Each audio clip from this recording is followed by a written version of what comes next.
I went to drama school, and the main reason I wanted to go to drama school is because I didn't even know an actor. I'd never met one apart from Norman Bowler off Emmerdale Farm, who my mum knew. And that was very exciting. But I didn't know any actors, and I didn't have any idea what you were supposed to do. So the great thing about drama school was it kind of, as well as 3 years of practice, there was someone there to tell me what to do next, as in who to audition for, whatever, you know. And so that's how I got started. And I only auditioned for drama school because Tina Hurley, who was at college, did my drama A-level with me, ran a course called FIDAS, lent me the money to audition. Because you have to pay to audition. And that stops a lot of people in their tracks, because it means that a lot of middle-class, very well-off kids get to audition for hundreds of schools. And me, I had no money at all, so she lent me something like £60, which was enough. It was like a tenner for each audition and 20 for Guildhall. Now it's probably 5 times as much, but that was a lot of money at the time. So that's what I did.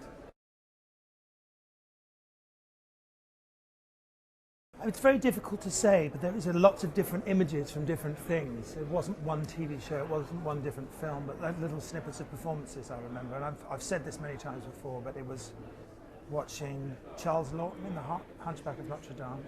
A tiny little image I have of that. I remember loving Anthony Hopkins, which was before he was a big movie star. He was already well known, but pre-Silence of the Lambs, Anthony Hopkins. You know, and I only make that distinction because afterwards he was so obviously a huge star. Brando, you know, things like that. But yeah, it was images of actors in very specific types of, you know, like the idea of seeing the monster that was Quasimodo, and then a different story behind the eyes that Charles Lawton was managing, you know, and similarly the way Anthony Hopkins managed to tell a slightly different story about what was going on underneath than what was going on at the front. Kind of, those are the earliest memories I have of being inspired or interested. The advice, I suppose, would be that we suffer, I think, as human beings anyway, as taking on board other people's descriptions of the world around us without questioning them.